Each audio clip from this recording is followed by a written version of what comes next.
Bienvenue dans cette troisième vidéo de la série que je consacre à l'addiction. Je parlerai de l'addiction aux passions, c'est-à-dire non pas les produits qu'on administre au corps ou qu'on ingurgite, mais aux jeux.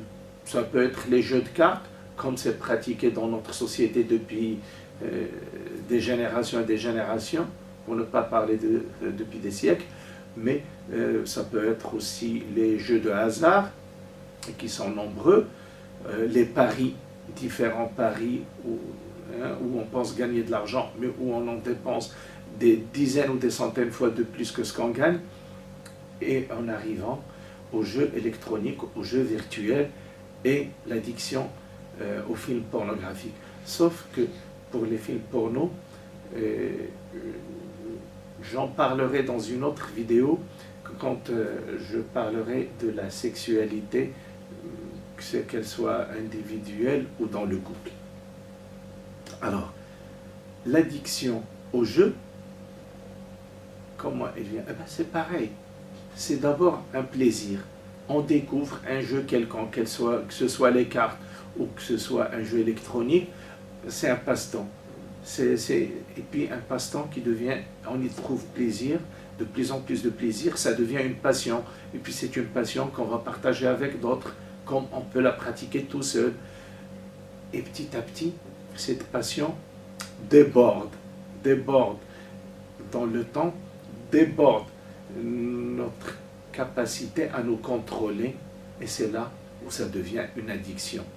Donc, ça commence tôt parfois. Les parents donnent à leurs enfants de 2 ans, de 3 ans le téléphone, soit parce qu'ils sont affairés et qu'ils n'arrivent pas à consacrer assez de temps à leurs enfants, donc le portable va les occuper, soit parce que l'enfant demande, ou même un peu plus tard, il y a des jeux, et les parents pensent qu'en s'adonnant à des jeux électroniques, il va développer cette performance mentale, mais bon, dans un premier temps, il peut les développer, mais après, il n'arrive plus à se séparer de son portable. Et puis même, on voit bien des ados qui sont en train de faire leurs exercices, mais chaque minute, il va jeter un coup d'œil sur son portable puisqu'il n'a pas reçu un message. On devient esclave du portable, on devient addict au portable, et bien sûr, ça a une influence sur le rendement, sur la performance scolaire, sur le reste. Mais quand on devient esclave des jeux virtuels, que ce soit en individuel, que ce soit dans un réseau, je peux être à Casa et puis je joue avec des personnes à Sydney, à Tokyo, à New York, à Paris ou à Dakar, peu importe. On est dans un réseau et c'est à qui mieux, c'est à qui va scorer plus, c'est à qui va améliorer, c'est à qui va être plus précis. Et les jeux, à chaque jour, il y a des dizaines de jeux nouveaux qui sortent. Et donc on veut tout essayer et petit à petit, on n'arrive plus à se concentrer sur les études. Petit à petit, on s'enferme, on s'isole, et donc les relations familiales et sociales se rétrécissent et on ne communique plus.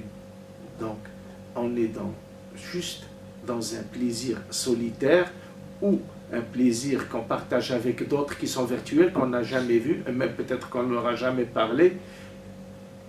Et ça va nous influencer aussi bien sur un plan psychologique que sur un plan physique, parce qu'on ne dort plus assez, parce qu'on ne fournit plus d'efforts physiques, parce que beaucoup de choses.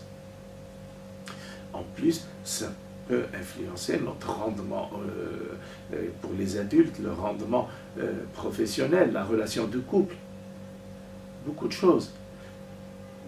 Alors, toutes ces addictions deviennent un fléau, pour ne pas parler d'épidémie. C'est problématique, et ça le sera de plus en plus si on y prend garde.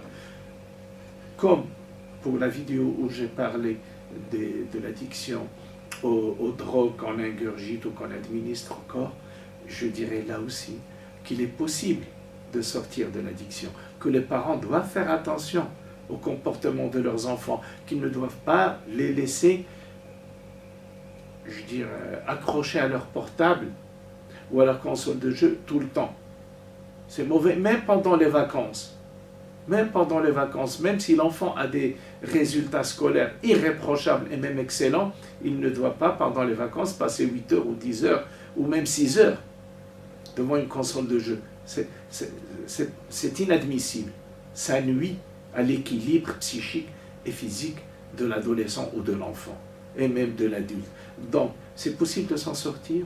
Il y a des psychiatres et des psychologues pour ça. Ça nécessite souvent, en plus de la psychothérapie, une prise de médicaments, voire parfois une hospitalisation.